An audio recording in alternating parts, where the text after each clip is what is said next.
welcome to the infamous Laguna Seca Raceway in Monterey, California. My name's Jessica Strange from off-road.cc and I've travelled over the pond to Sea Otter Classic 2022. Now this is North America's biggest bike show and trade festival. With so many brands here from across the globe, we can't wait to see what's new and what's coming soon. So let's get stuck in.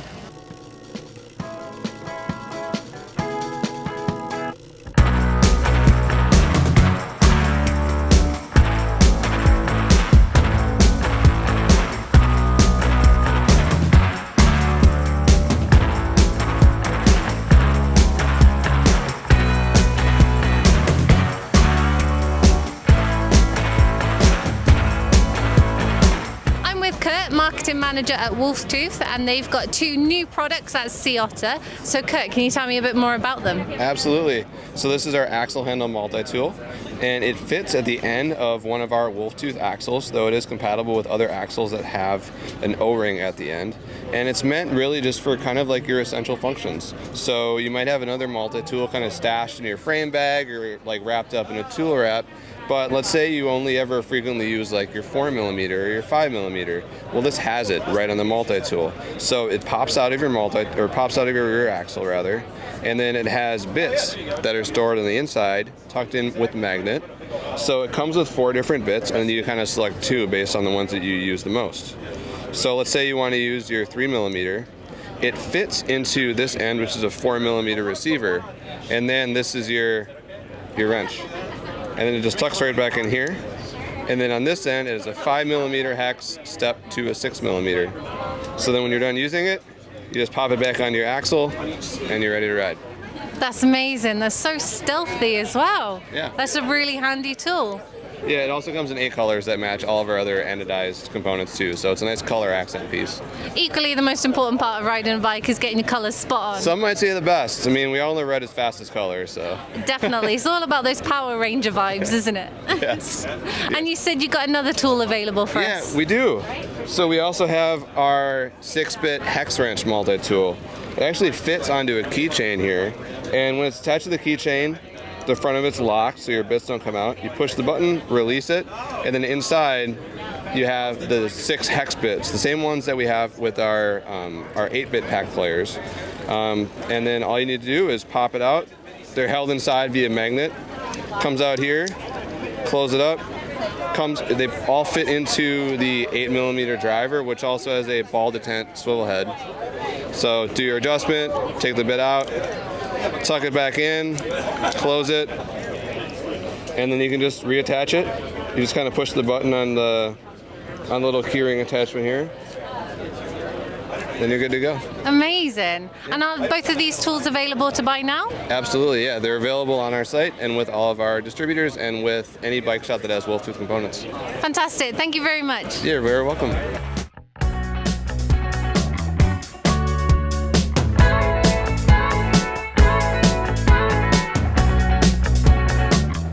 Brendan Murphy, marketing manager in North America for POC, and they've got a brand new full face helmet which looks really exciting. So Brendan, can you tell me a bit more about it?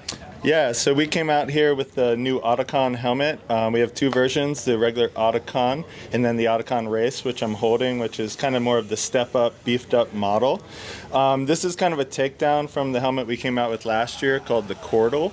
You'll see a lot of the design language carry over in the silhouette and the design language. And this is the full-face version, kind of year 2 with that helmet with the introduction of the Autocon. So I just wanted to walk you through some of the features here on the Autocon. This is primarily designed for very aggressive trail riding and enduro use. So the main features on this helmet are it has a breakaway peak, it has reinforced aramid bridges and a thicker shell material. It also has this integrated fist system with our race lock dial here, which is really nice because it kind of creates some suspension in the helmet to allow additional airflow and ventilation with it, while also keeping it stable on your head at speed.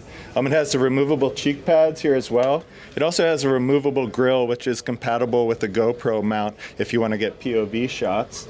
and we've really optimized the ventilation for it to be somewhat aero for downhill use, but also just the right amount of protection and ventilation. And it does has the breakaway peak, which I mentioned, which really will help with any neck injuries, so that kind of just gets out of the way. And some of the really technical features that we have on this to help protect people before, after, and during when they're riding. So we kind of take that thought process into a lot of our products with what we call the whole helmet concept and design philosophy on how we design helmets. But here we have the NFC medical chip. The NFC medical chip, you can program your personal information as well as your any vital medical information as well in Europe. If you have insurance information, you could put that in there. So this is something search and rescue can use with an iPhone to identify you with. So it's an app called Twice Me that is queued up when you put the iPhone to this, and you're able to program as well as then read the information with that app. It also has a Reco reflector in it for use for if you need to be searchable in the backcountry. So you're identifiable as well as searchable, which is great.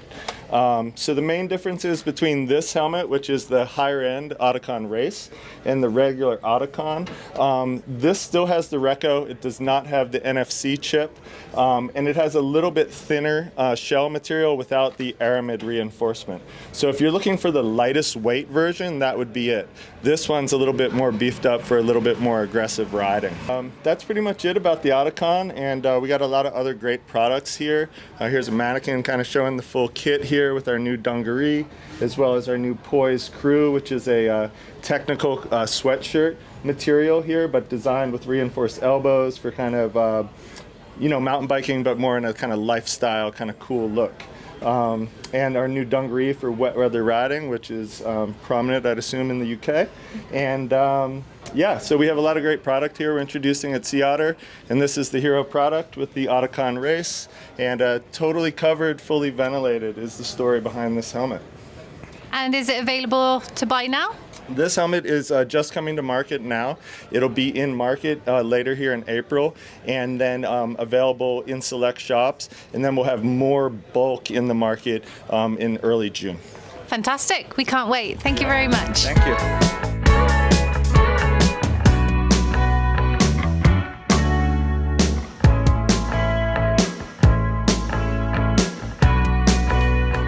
Yesterday the Switch 7 from Orange came out, and now we actually get to see it in the flesh at Sea Otter. So this is the SE spec, and can you tell me, well, there's quite a big difference with the linkage, so let's talk about that. Yeah, it's been a big labour of love for us. It's been 2 years in the making, really. The whole concept came about as a result of wanting to get back into racing, and then that whole development project has evolved from there, and we finally got here and managed to release it yesterday. So yeah, it's not the first bike we've done with a link, to be fair. We've done them over the years. We've done like the Blood and the ST4. The MTB Cut guys ran a 225 back in the day as well. All of them were all rocker activated linkages.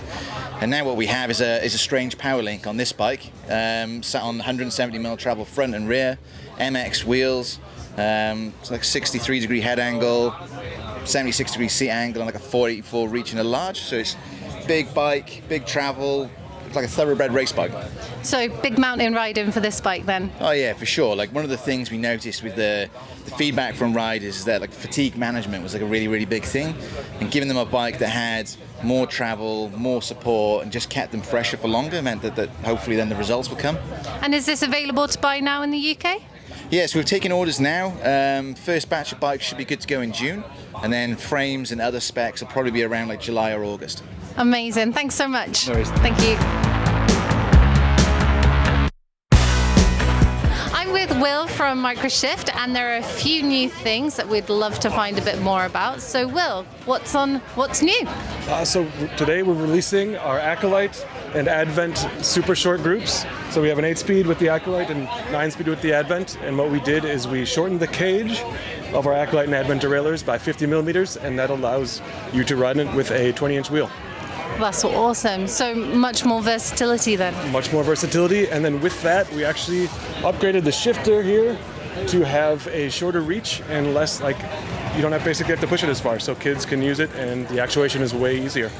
That's awesome. And did you say they've only just come out today or this It was weekend? released this weekend, yeah. This weekend. Brilliant. Well, we can't wait to have a look at that. And I think we're going to be getting some in for a review at Off-road.cc soon. Oh, excellent. Cool. Thank you very much. Thank you.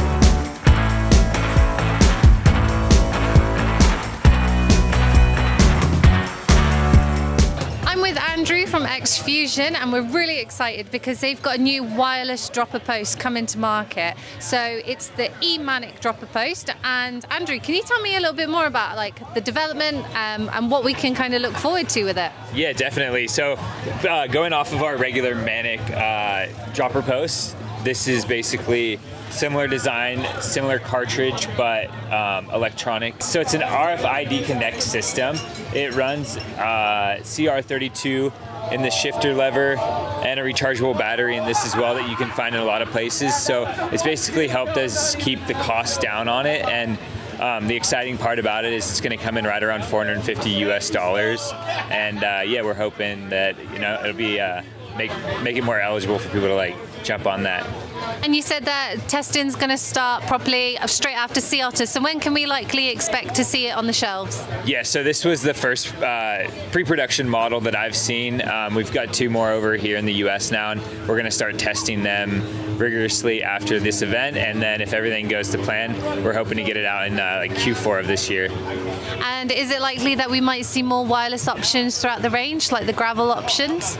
I think that's definitely in the plans for the future. Awesome, thank you so much. Yeah, of course.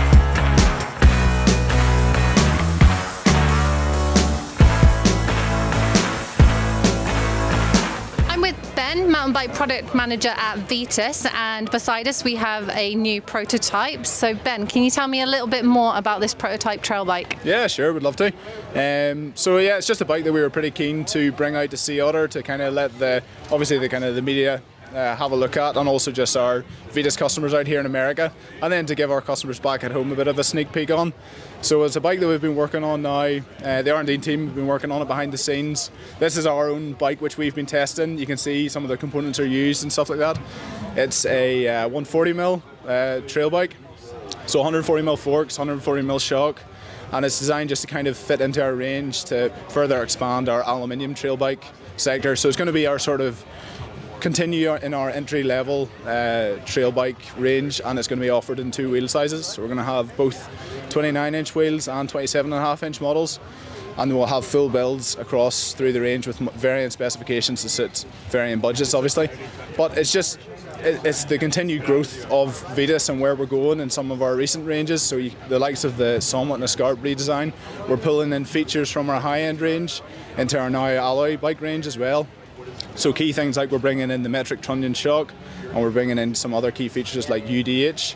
And as well as that, you can see that we're trying to target the sort of the geometry trends and the kinematic trends that are becoming more and more popular in mountain biking. So we've gone for a progressive horse-link suspension design, and we're bringing in the angles and the geo that people are looking for on the modern trail bike.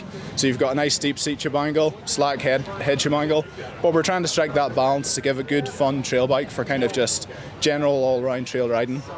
And when can we expect it to hit the market? Yeah, so obviously it's been a bit of a turbulent sort of year and a couple of years for the bike industry, so we're pushing really hard to get it here for late this year. So it's kind of going to be September, October time we're going to launch it, and yeah, something we're really excited to release to the public and get them out on it. Cool, we can't wait. Thank you very much.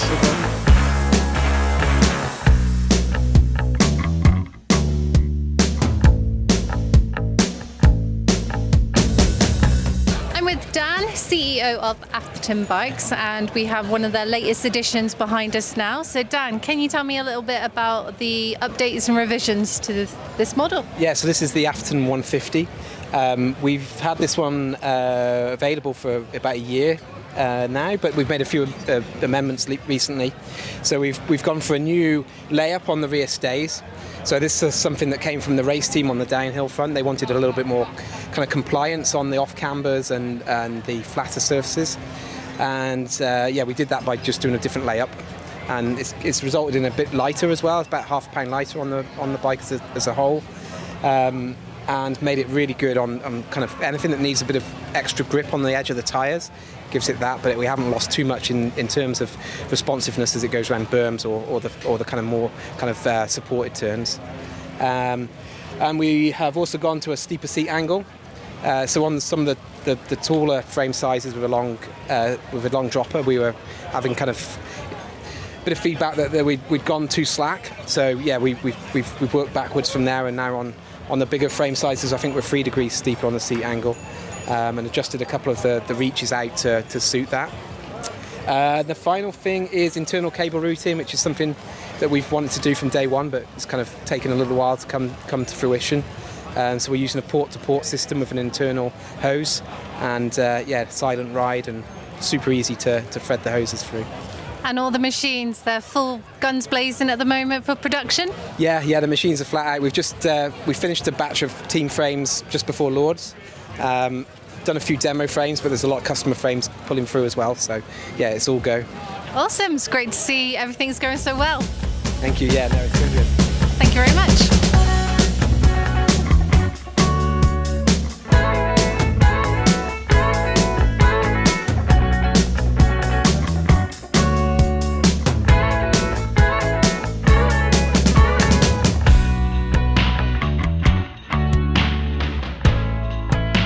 After 3 days, 30-degree temperatures and some 48,000 steps, we're saying goodbye to Sea Otter Classic 2022. We've seen the old, the new, the retro, and we've had a great time meeting new brands from all over the world.